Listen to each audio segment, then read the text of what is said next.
to another episode of Liverpool Transfer Talk on Football Talk Podcast. My name is Ozzy, and I'm your host for this evening.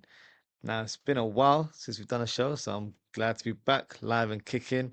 And there has been a little bit of development. I wouldn't say largely, but we have been starving for some reliable transfer news, and we might be on the verge of getting something done in the coming days and possibly coming weeks.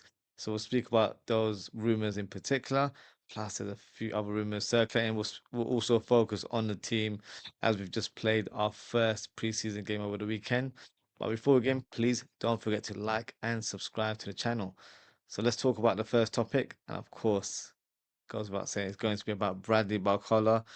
So over the weekend, we got the news that he will not be signing a new contract with PSG, and PSG have reluctantly accepted that the player wants to move on. So the latest that we've got today is that Liverpool are set to place an opening bid for Bradley Barcola, despite PSG's high valuation of 170 million euros.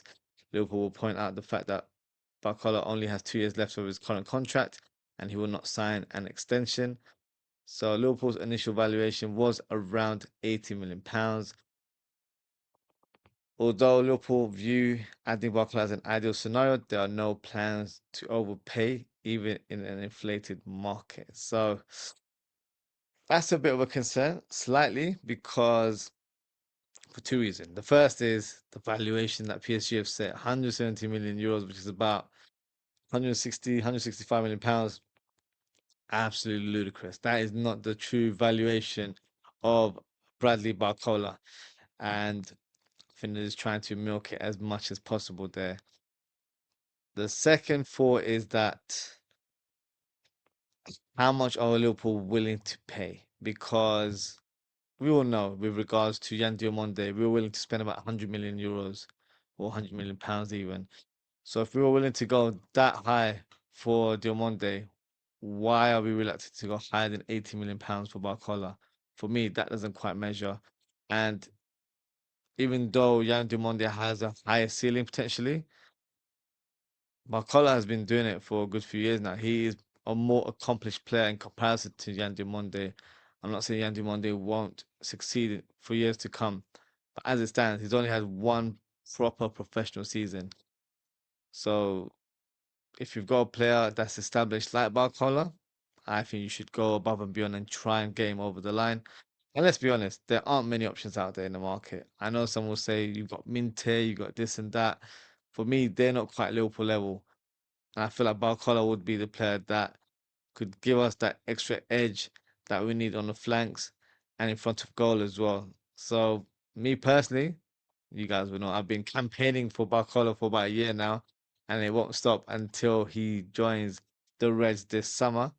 We did get another rumor or another source that has suggested that Liverpool are preparing a bid in the region of 110 million euros, plus a potential of 40 million euros in add-ons for Barcola.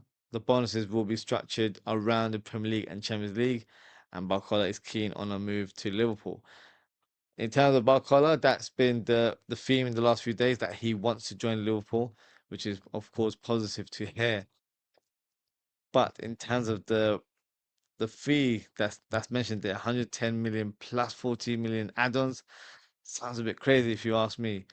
But having said all of that, and I've said this before in other shows, it's not my money, so I don't quite care in terms of how much money it takes for us to sign a player like Bradley Barcola. Just get it done now. For me, we're losing time. We are, as a fan base, losing a bit of patience naturally because we haven't signed that many players. But I feel like the market is so slim in terms of quality wingers, you'll have to pay over the odds. And unfortunately, this market has been a bit of a weird one so far, where prices have really inflated. So yeah, I just have to go with the market rate. So if that means pay 110, 120 million pounds for Barcola, I think it's worth it. 150 million euros, including add-ons, is a bit high. But for me, as long as we get the player through the door, that's what counts. But let me know in the chat what you guys think. Are you guys fully on board in regards to Barcola, or do you still have some reservations? Let me know in the chat and let me know what you guys think. Before we move on to the next topic, I see we've got a few comments there. Um, from Miss MRI Tribe, said, "Big up, brother. Big up yourself. I hope you're well." He said, "It's a lot of money, but we need him." That's a fact. It is a lot of money. We do need him. Right now, beggars can't be choosers, so we have to just, see him as the top priority and try and get him over the line as soon as possible. Daz, big up Daz as always. Sending a laughing disco emoji there and sends 250 joules. Appreciate your gift there. Thank you so much, Daz. Daz with the comment says, "Big up Aussie. What do you think his 11 will be tomorrow?" Oh, we've got a game tomorrow, haven't we? Is it tomorrow? It is, isn't it? Wednesday. I think it'll be a mix of what we saw on Saturday against Sunderland. Unfortunately, no Joe Gomez, which is a bit of a concern going forward. So that also means we need to address that, and we'll talk about it later in the show as we have been linked with one or two centre backs. And he's not even available. We're trying to be very careful with involving him in the first team fold. So if you're looking at our defense, I think Simicast will get more minutes in this one. Frimpong, he was at fault for one of the goals. He'll have another runner, I think. You'll have. I don't feel Leone is ready, to be honest with you. So it'll be. I'm not even sure how many defenders we have, to be fair. And Dukwe, we'll speak about him very shortly. He's in a bit of a predicament right now because he's been labeled as a trialist. We'll speak about him in due course. So he will still be able to play. So maybe we'll see Ndukwe again. We'll see Ndai, a player that I really like, a player that I've mentioned before as well. In terms of the midfield, I think it'll be Jones, Szoboszlai. Chiesa was playing up top, which was something I've been saying for quite a while. So good to see him in that position.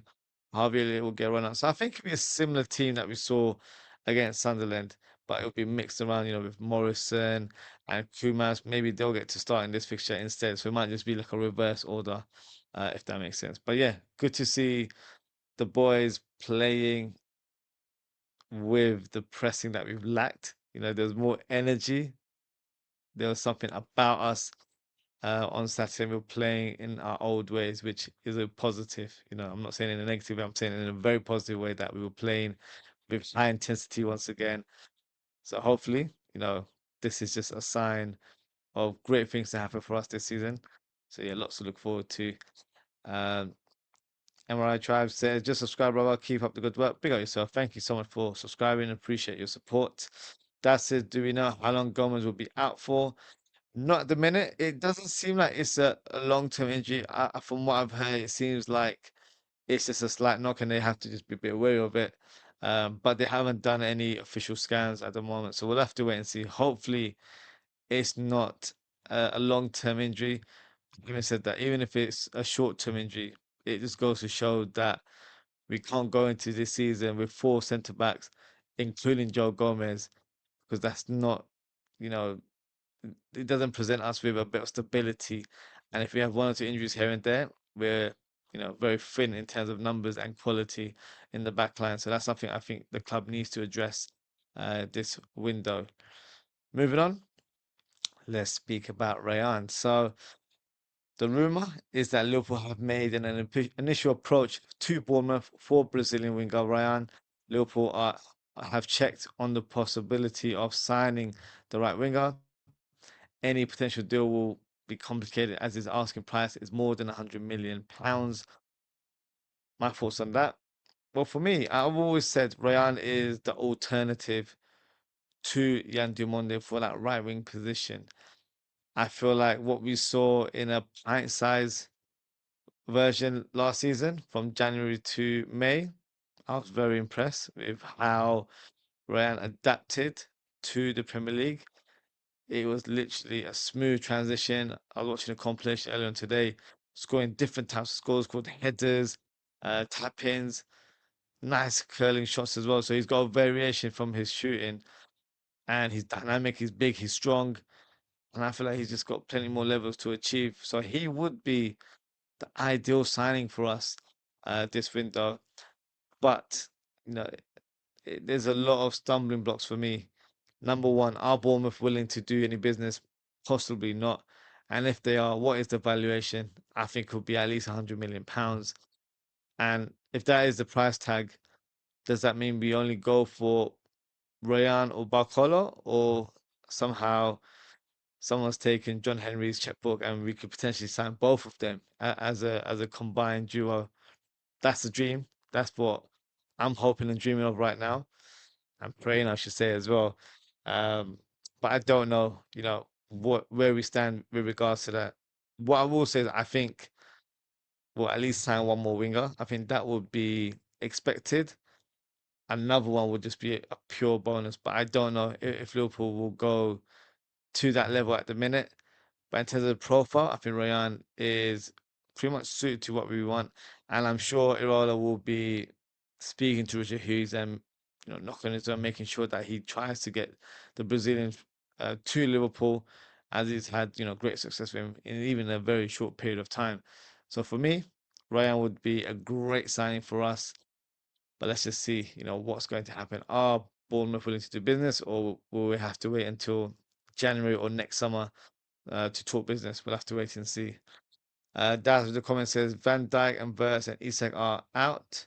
There, I think Gakpo is as well. Yes, so Van Dijk and Gakpo were at the AXA today, and we have Isak, Verts, and Gravenberg in the US. So they're with the squad right now, whereas Gakpo and Van Dijk, they have returned to Liverpool and they've started their light training from today, which is great to see. It looks like all the players are coming in full flow eventually. So hopefully we'll have the complete squad once they return from the USA. So that'll be a positive going forward. Andre say hi guys, welcome on. Big up Andre. Thank you for tuning in. Thank you for your comment there. Now, moving on, and this is what I was alluding to earlier on. So, unfortunately, it looks like Ndukwe must be loaned out this season as he doesn't have the required points to obtain a work permit in the UK. Despite being paper thin at the back, Liverpool must stomach losing another young prospect for the upcoming season due to work permit issues. So, as I mentioned earlier on, he was labeled as a trialist in the US tour that we have right now, and that might be the label he'll get for tomorrow if he wants to take part. So my thoughts on that's a huge blow because normally don't really have issues with European players coming to England and having a work permit. It's not common for us to, get work permits refused or anything like that. But with different laws and regulations, unfortunately, it's not in our favor anymore, and that's why he may need to be moved on. There's been links with Germany and even a return to his Austrian side that we signed from. But it could also be a possibility that he stays in England. Maybe he gets a long spell in the Championship. I think for me, I'm not too fast in terms of where he goes. But as long as he's getting first team football, I think that's the key there. He needs to be playing week in, week out. That's how he's going to grow. That's how he's going to evolve. I think that will only help his development going forward. So that would be my thinking in terms of where Nduke goes. I think in terms of the league, it's not a huge factor in my opinion because he's still quite young. I feel like he just needs to gain more experience playing at the highest level or playing at first team level. So hopefully, that will happen for Nduku. But yeah, very sad and disappointed because I'm sure he would have been looking forward to joining the Reds, even if he was just playing for under 21s. He would have been part of the setup, and he would have had an opportunity to stake a claim or challenge for a first team spot, whether it's in the cup games or Premier League games here and there. He would have had that opportunity, but unfortunately, due to his work permit issues, he'll have to be loaned out. Yeah, which is a bit of a shame. But yeah, let's see, what happens with Nduku and where he ends up going forward. And unfortunately, got some sad news regarding Joe Gomez, who picked up an injury against Sunderland. Irola said it was probably the worst news that he could have got. They were training so well without losing any players, and then unfortunately, Joe Gomez gets injured straight away in the preseason fixture. So the big question is, should Liverpool dip into the market for another centre back? My answer is absolutely. There is no way we can go into this season with four centre backs in Van Dijk, Gomez, Jackie, and Leone. I think we're going to be comfortable throughout the season. Van Dijk is, of course, getting older. So for me, we need to try and rotate with him a little bit more and not burn him out so much. You've got Leone, who isn't fully fit right now. He is still completing his rehab, so he's not quite done yet, or he's not quite ready for first team football. Jackie is, being nursed for a little injury that he has right now, so we won't see him until they return to Liverpool. And you've got Joe Gomez, who's already picked up an injury. So right now we've got one centre back, quite frankly, and that's Van Dijk, and he's just returned to pre-season. So for me, we have to sign another centre back. I've been saying it for quite a while, and some fans will just assume that I'm being greedy because I want five centre backs. I think that's the number you should have at least for a big club like Liverpool. Arsenal have about 20 centre backs, so why can't we have five or six? So for me, it's something that needs to be addressed. A player that I think that we should sign, or the type of profile I should say we should go for, is an experienced centre back. I don't want to see another young prospect. It has to be someone that has played at the highest level, even if they're like 23, 24, 25, that age range, I think is best suited for what we need. We can't just have too many young prospects in our first team squad. We do need players of experience. So I feel like Liverpool must sign a new centre back this window. Hopefully that can be addressed in due course. So hopefully we'll get some news about that. But yeah, hopefully in regards to Joe Gomez, he makes a swift recovery and hopefully he's not out for too long. Another centre back that we can talk about is Ndai, and he could be one player that we regard as an option for us next season. He showcased his ability in preseason and looked very impressive. He's a defender that likes to play progressive football, whether it's ball carrying or forward passes. He's been impressive ever since he joined the club in March, and I've mentioned him in the past before as one to watch. I can see Ndai breaking into the first team next season, potentially playing cup games or a few cameos in the league or the Champions League. But what we need to make sure is that we don't rush the process. We need to let him develop in his own time and not speed up the process. And once the coaches feel like he's ready for the first team, I'm sure we'll see him in action. But from what I've seen, he looks very impressive and could be a star in the making.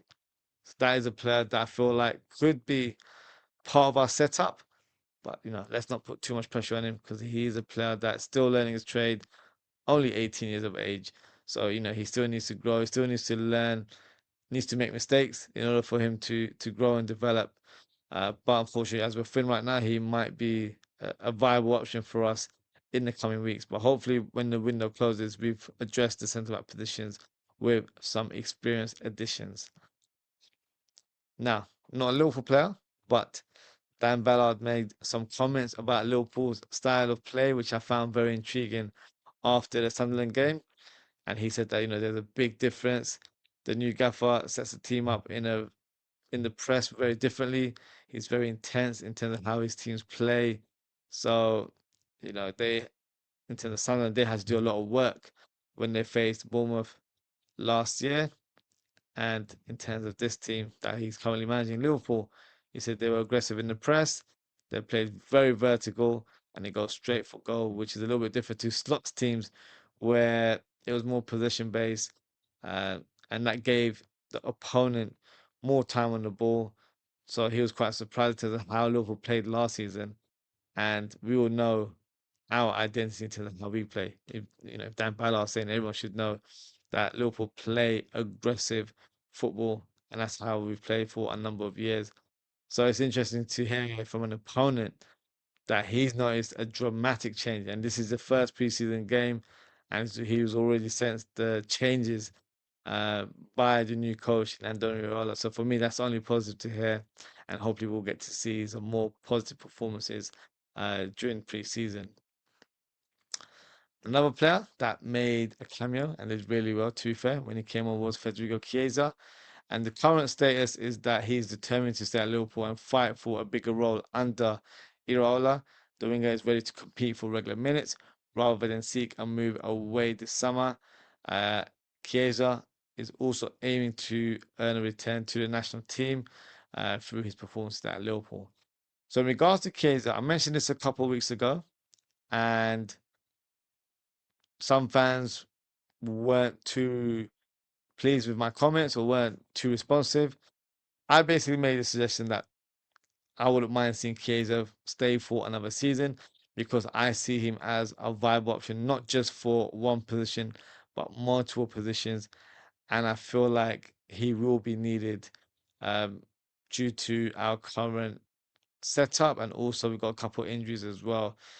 And one thing that I mentioned was that I can see him playing as a striker next season. And funny enough, Irola has the same vision because that's what he's communicated with Chiesa, that he wants him to play as a striker, but of course offer us options on the wings. But he sees that as his primary role. And Chiesa said that he hasn't played as a striker that much in his career, but he's willing to learn, he's willing to help the team in any shape or form. So for me, I feel like you do need a player like Chiesa in your squad. We've got a lot of young players, especially in the attacking positions, but he's experienced, he knows what it takes. He's a bit more calmer on the ball, so he'll produce better end product for me. And with Ekitike out for the foreseeable future, you've got another option to play up top in Chiesa. Of course, Gakpo can play that role as well. But with Chiesa, he can play across the front line, can play up top. And what separates Chiesa from many players is his calmness in front of goal. He's such a great finisher. So that's what I would like to see in Chiesa next season. So for me, I would be more than happy to see him at Liverpool for another season, as I think he will get more opportunities under Irola. I think there was clearly an issue between him and Slot in the last couple of years. You know, it's a clean slate for everyone. Everyone gets a fresh start, and Chiesa is definitely someone that deserves an opportunity to stake a claim in this team. So hopefully he gets to stay. Hopefully we see him in action. But let me know in the chat, guys. Are you happy with that thought, or do you think we should cash in on Chiesa and maybe get a different profile altogether? Another player that we were linked to a few months back, but the rumors have returned, and that is regarding Francisco Conceição. So apparently, Liverpool are showing interest in signing the Juventus winger. The Reds are willing to offer around 50 million euros to convince Juventus to sell the Portuguese international. My thoughts on that, from what I've seen, is a very decent player, very nippy on the ball, left footed, but plays on the right wing, has a decent distribution. I don't think he'd be the worst signing in the world, but I've got my eggs in one basket for either Barcola or Rayan before I start looking at other options. But having said that, he could be a viable option at 50 million euro. It's not too much of an expense. But I would rather go for someone like Rayan, who's got a bit of Premier League experience, or go for Barcola, who's played at the highest level, in my opinion. Uh, but we'll have to wait and see. But Conceição, definitely a viable option, but not top of the list, in my opinion. Now, a player that could potentially join Liverpool is Zabani. Now, the current rumor, I don't know how reliable these sources are, but from what I've read, apparently Liverpool have made inquiries to PSG over the loan possibility of signing Ilya Zabani. He is one of the defenders that is highly appreciated by Liverpool and remains a concrete target if the opportunity to sign him on loan becomes available. The Ukrainian defender is not considered a concrete part of Luis Enrique's plans and is available this summer, with PSG demanding 60 million euros for a permanent transfer. Now, my thoughts on that report there. I don't think PSG will be willing to sanction a loan move unless there was an obligation to buy, which wouldn't be the worst case scenario because I do rate Sabani. I think he is top defender. When he played for Bournemouth, I actually felt like he made Dean Huijsen look better than what he was because he was so solid and he was more of an experienced defender in comparison to Hoyson. So they just looked so accomplished together. He's only 23, 24 years of age. Big, strong, powerful, really good on the ball, can play on either side as a centre back. So for me, he would be a fantastic signing for us. So if you can get a loan deal, great. But if you have to splash the cash, because that's what PSG want, I don't think 55 million or 50 million pounds is a crazy fee for a centre back like a Zabani. And of course, Zabani has Premier League experience with his time at Bournemouth, and of course played under Irola. So it ticks a lot of boxes. So I would be fully on board for us to sign Zabani. So let's wait and see in terms of what happens in the coming weeks.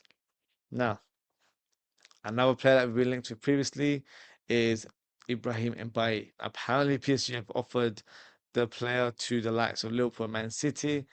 The teenager has ruled out a move to Villa, with his representative prioritizing clubs that are capable of competing for the bigger trophies. Um, Liverpool and Man City admire his potential, but neither club currently consider him a target. Now, my thoughts on the player. I've mentioned him before. I mentioned him when we were doing the World Cup watch-alongs because he played for Senegal, and he's a player that I've said, one to watch, and I stick by that because I feel like he's a very talented player, and he's so good on the ball, can play on either flank, great acceleration, but also has a decent shot on him. But the concerning part about Ibrahim Mbaye is that his entourage have a long list of requirements if anyone wants to acquire their clients. So the entourage actually includes his parents, and apparently they have a series of demands to agencies that want to represent the Senegal international. I won't go through the whole list because I kid you not, there is a lot of requirements here. But just to summarize, they want 50% commission um, in the transfer fee. They also want 50% image rights. They want to create a foundation. They want these agencies to construct hospitals for them, to build schools, also create local charity initiatives. They want a football academy built in Senegal, but also in France. They want a specific car. They want a family box at part of the front, at the Parc of the Prince. Um, they want a lot to say the least. But this is, I think, to get a new contract at PSG, which might not happen. If that is the case, then they'll have to look elsewhere. But would that put off Liverpool, Man City? Absolutely. Um, we're signing the player. We're not signing the the whole family or the entourage. In those words, these are outside interests that it has nothing to do with the football. you know, and Bailly will be blessed. He will be given a great contract wherever he is. So just use the money to build that yourself rather than bringing it as a demand to agencies or making it a demand for the potential clubs that he's going to join. So yeah, bit of a crazy list there. I've not seen something like that in quite some times. Um, but yeah, let's see what the future holds because I do feel like he's very talented. At the same time, I do think he needs to move away from PSG, as I don't feel like he'll be given that many games next season. And I feel like even if it's a loan move somewhere else, would do him well in his career at this stage of his development. But he's a player I really like. But I doubt that PSG would want us to sign multiple players from them. But we'll have to wait and see. Booking refs, a big up, brother. Big up yourself, booking ref. Thank you for your comment. Thank you for tuning in. Uh, on to the next one is Akilush. Now, a few weeks back, we thought he was pretty much destined to go to PSG. And then last week, we got the report that Liverpool might be planning on hijacking the deal for Akilush away from PSG. But the current rumor for this week is that Akilush wants to join PSG. Liverpool are ready to offer more money to Monaco in comparison to PSG, but the player's desire is clear. He only wants Paris Saint-Germain, which is fine. It is what it is. Um, I'm not going to be petty and say I didn't want him anyway because I'd be lying. Because I do like the player. I think he's very talented. But if he's not interested, then we just have to look elsewhere, find another target, and take it from there for me. So no point of dwelling on this. Um, I feel like we'll probably go a bit more aggressive or a bit more firm in regards to our pursuit for Barcola. And I think he would be a great addition to our squad anyway. So let's see what happens. But if Akilic goes to PSG, good luck to him in that regards. Brooklyn Ref said, if you want anyone in your channel, bro, I'm here. I want to work with as much as possible with content creators. Pick up yourself, Brooklyn Ref. I'll make a note of your channel name. And yes, once the season starts, I'll be able to have more of a structure in terms of my shows. Right now, it's a bit impromptu with work and then with transfer rumors. Sometimes you're getting lots of rumors. Some days it's dead quiet. So once the season starts, then I plan on doing a lot more collabs with content creators, especially for Liverpool fans. So yeah, I'll definitely be in touch. So yeah, big up yourself. Thank you for your message there. Okay, let's move on and speak about Diomande, and this will probably be the last time we speak about him because there is no need to mention his name ever again. And the news is that he has agreed personal terms with Real Madrid after PSG withdrew their offer. Liverpool previously made an initial bid of £69 million that got rejected, but Real Madrid have got the player in an £100 million deal. And apparently they were scouting Diomande for about 5 years, which is absolute nonsense. I doubt that is true. Um, they probably watched him for 5 minutes in a compilation and then just brought him on board based on that. Because I don't believe that that's something that they've done. If they had bought him or they had watched him for about 5 years, they would have gotten him when he was going out, for different trials all over the world. Came to England, went to Germany, went to France, even went to Spain. So I'm not buying that, to be honest with you. But hey, look, they've got their player. So Mourinho has definitely used his power in terms of getting the players that he wants at Real Madrid. So let's see, how he performs. But yeah, for me, that door is closed. And look, I'm not going to say I didn't want Dion there. I did. I think he would have been fantastic for us. But when a door closes, another door opens. So for me, we'll have to look elsewhere, and hopefully we will get it right by signing the right quality for this window. Another player that we've been linked with is Porto winger Oscar Piłsudski. So he is 18 years of age, attracting the likes of United, City, Arsenal, and Chelsea. The Polish wonder kid has a £51.2 million release clause, which can be triggered if a club wants to acquire his services. Now, I've seen a compilation of him, not even recently. I saw it a few months back because we were linked to him previously, and he looked very good to be fair. But I still feel like he looked very raw. I don't think he looks quite ready for the Premier League. So for me, I think our target or our focus is to sign ready-made players for the first team right now.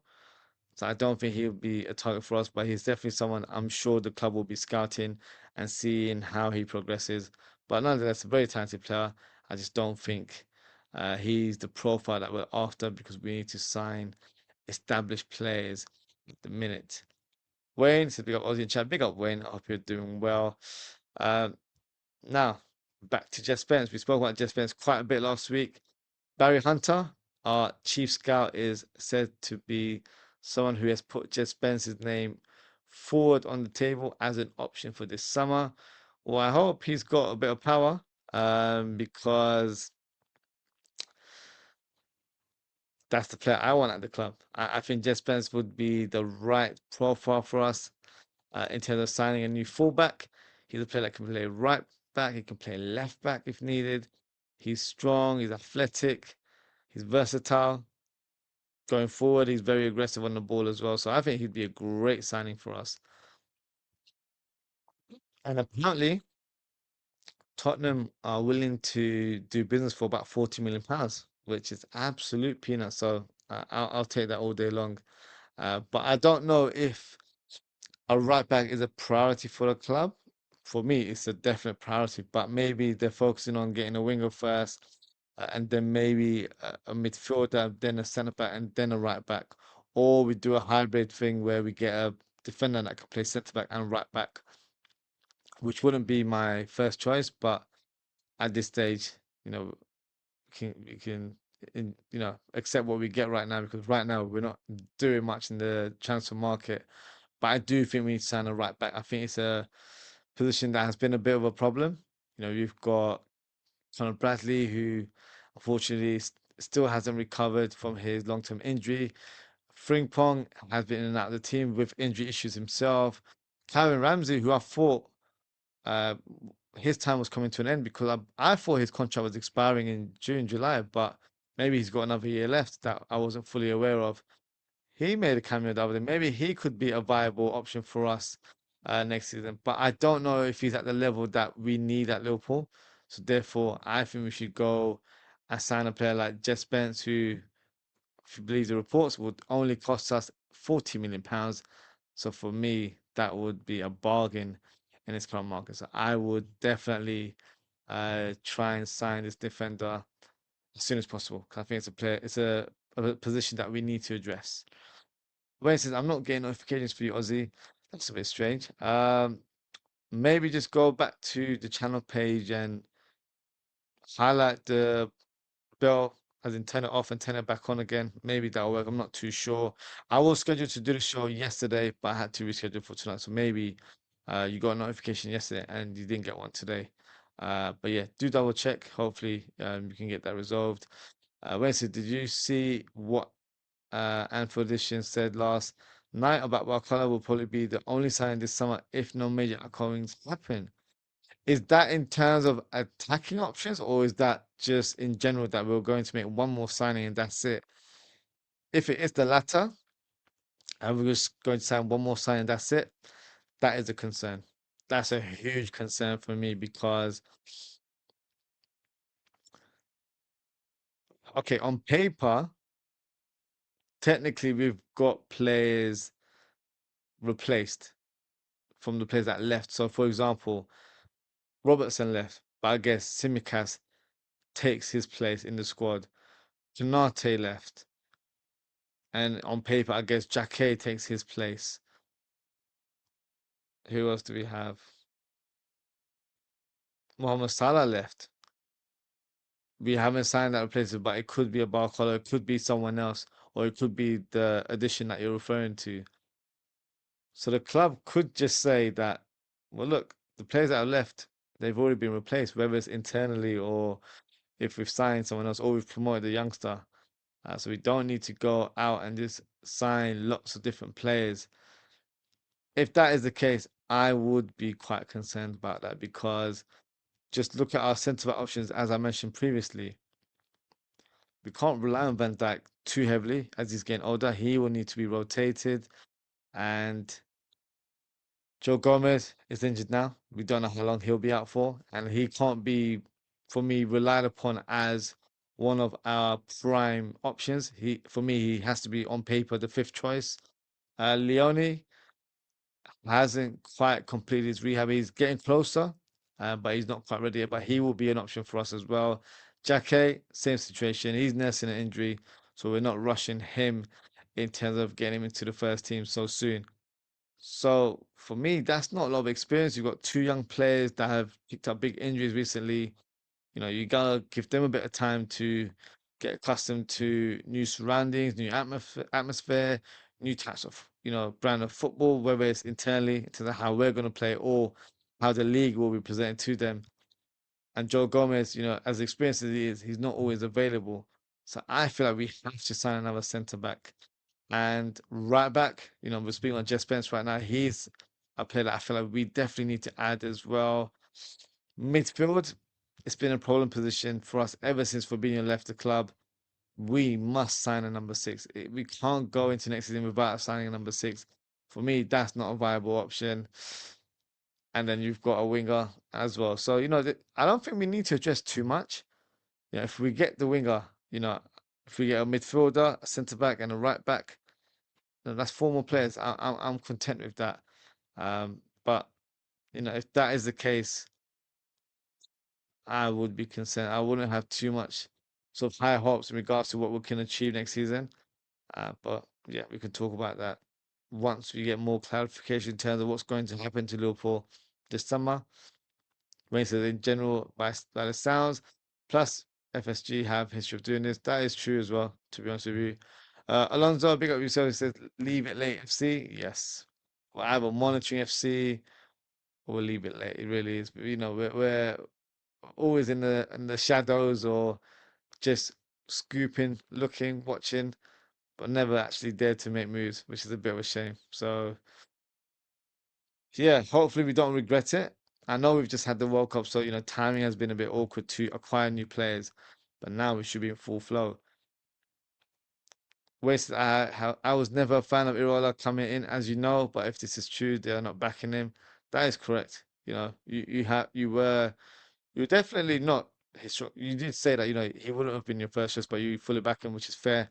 But yeah, if he's not getting those players that we believe should be added to the squad, then you are correct. He's not being backed in that situation. Then I said in Tuesday that we need wingers and defenders.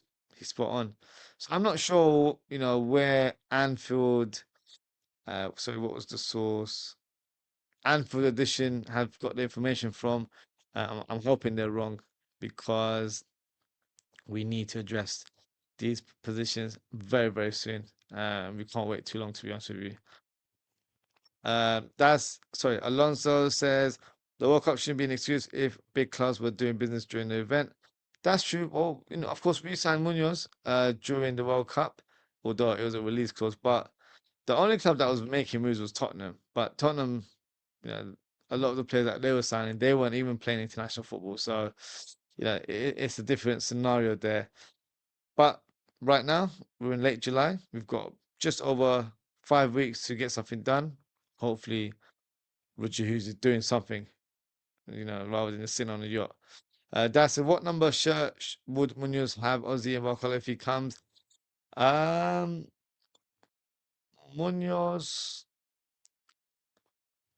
I think he's number 20 something for Osasuna. Um, so it could be, a number like that.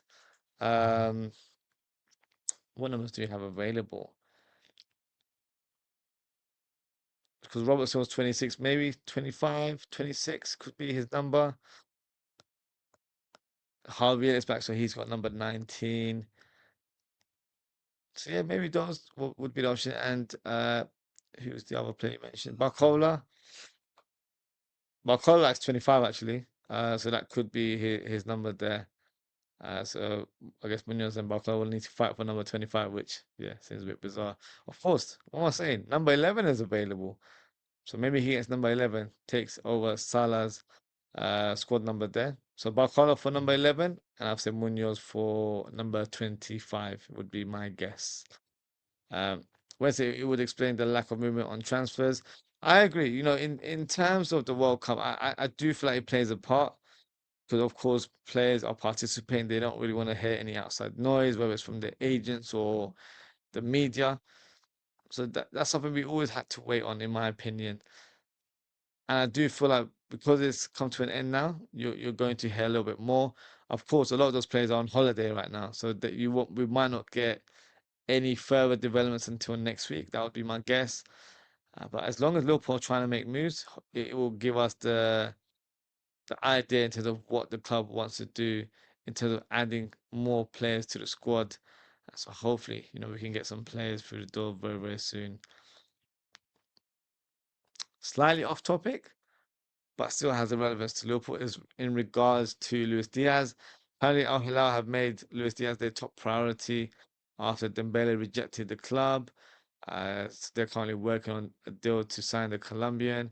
They placed an opening bid of 70 million euros, and apparently Diaz is open to the move. So in terms of him being open to the move, no surprise. As I'm sure you guys remember, he did a video with Nunez a couple of years back, and they asked him about Saudi, and he was like, "Yeah, Saudi, all that money." So he's definitely not going to shy away from that. So the reason I brought this up, of course, Luis Diaz is a former Liverpool player. He's got nothing to do with us right now. There were a couple of rumors circulating regarding Richard Hughes, where one was that we thought this will be his last summer, and after this window closes, then he will join or he'll, sign a contract with Al Hilal. But I'm hearing another rumor is that he's already doing the groundwork now for Al Hilal, and apparently he's playing a role in getting Luis Diaz over to Al Hilal. So for me, if that is the case, what's he playing at? He can't be doing two jobs at once. If that's agreed between the clubs, that's quite bizarre from Liverpool, if I'm being honest with you. But if Liverpool aren't aware and he is actually doing that, they'll have to sack him. I know that sounds a bit harsh because we need players through the door, but you can't be just doing two jobs like that. That's just unethical, isn't it? Um, but having said that, if he's doing it still, okay. But he needs to try and get the players we want at the club. Get me the Barcolas, the Zabanis, the Jespens. I want to see these players coming through the door in the next few weeks. Um, and also, in terms of this rumor, if Luis Diaz does accept that move to Al Hilal, what does that mean for Bayern Munich? Because they've got a gap in that left wing position. Could it mean that our own player in Cody Gakpo becomes a target once again? Because he was linked last summer, but they end up signing Luis Diaz instead. But we've still heard reports in a few months that, you know, Bayern Munich still hold an interest in the Dutch winger. So my thoughts on Gakpo, being a potential target for Bayern, I wouldn't be surprised because he's a player that they really like, and he's a player that could come in and be an instant success for them, in my opinion. But we've also heard reports today that Fenerbahce made an ambitious approach to sign Gakpo, but the forward rejected their advances. So has he rejected that because he wants to stay at Liverpool, or has he rejected Fenerbahce because he doesn't want to join the Turkish side and maybe has his mind set on another club like a Bayern Munich? At this stage, it's very unclear. Of course, unfortunately, Gakpo's been going through some real, sad news recently in terms of his personal life. So it's important for us to give him that space in order for him to heal and, come to terms in terms of what happened, and he needs to do it in his own time and space. And secondly, what is his state of mind right now? Does he want to continue his time at Liverpool? Does he want to move elsewhere? That will be something I'm sure the club will be in dialogue with Gakpo in the coming days and weeks. So we'll have to wait and see. But this could be, a domino effect where if Diaz goes and Gakpo becomes a target, then that left wing position becomes vacant. Then I guess Barcola takes that naturally, and then it doesn't stop us from going for another winger. Maybe we get Rayan. So that would be the dream scenario where if Diaz goes and Gakpo goes to Bayern, then we get Barcola for the left, Ryan for the right hand side. How about your uncle there? We've got two flying wingers in our team, as well as Rio and Gamoa, as well as Victor Munoz, as well as Chiesa. So for me, that would make a lot of sense. But I feel like I'm just playing a bit of fantasy football there in terms of how that all maneuvered. But hey, you never know. Things like that have happened over the years. But that would be the dream scenario for me if that's the case. Although I wouldn't be too annoyed if Gakpo decides to stay. I still feel like he'll add value to us, covering the striker role as well as playing his primary position at left wing. But let's see what happens in terms of the Dutchman, if he stays at the club or he decides to move on. Wayne says, so Hughes is working two jobs. No wonder we've got no signings. That's what I'm hearing. I don't know if there's any truth to that. If I'm being honest, I don't think it is true because I don't think Liverpool would allow that to happen. But you never know. There's always loopholes here and there. So hopefully he hasn't done one there, unfortunately. Martin, we got Martin. He says, if Liverpool go sell on cause with Luis Diaz going to Saudi Arabia, uh, look for Stack Hughes. Yeah, you're not impressed at all. Wayne said we have gone from one of the best run clubs in the world to a joke. Yeah, right now it just feels like we're moving like a slug. We're not really pacing. We're not doing anything right now. But we'll just have to wait and see. We can make that judgment once the window closes. Because if we get the players that we want, then timing wise doesn't really matter. But we'll have to wait and see. What happens going forward. But hopefully we sign the right quality and we bring the right players to the club. But that is it for today, guys. Thank you so much for tuning in. Let's give a shout to everyone involved. So shout to MRI Tribe, shout to Daz. Thank you for your comments, and also thank you so much for your gift there. Appreciate your support there. Shout to Andre, shout to Booking Ref, shout to Wayne, shout to Alonso, shout to Martin. Appreciate your engagement as always, guys. If you haven't already, please don't forget to like, comment, share, and subscribe. In terms of upcoming shows, it'll be a bit more impromptu this week. In terms of the watch along tomorrow, I think it'll be difficult for me to do. It's on at 12:30 a.m. and I've got work the next day. So for me, not sure if I'll be able to to do it, if I can even stay awake, quite frankly, whilst doing the watch along. But I do plan on doing the watch along for the Leeds United game on Saturday, so definitely try and tune in for that. And once we get further transfer news, do expect these late night shows where we can talk about the trending topics, or if there's a lot of rumors circulating, we'll go into that in more detail and see what happens. Just got a couple of comments here from mine. Says, will Michael Carrick be in trouble at Man United come this season? Is it on Sky Sports? The match, I believe, is on LFC TV. So that is the place to watch all of the preseason games. So if you have the channel, you are welcome to watch on that. If you don't have the channel, I believe you can sign up to the membership. I think you can do it on trial, and then you can, cancel it once the trial finishes. But you get to watch all of the preseason games this month. So maybe that's something you could look into. But that is it for today, guys. Thank you so much for tuning in. Take care, stay safe, and I hope to speak with you all very, very soon. Goodbye.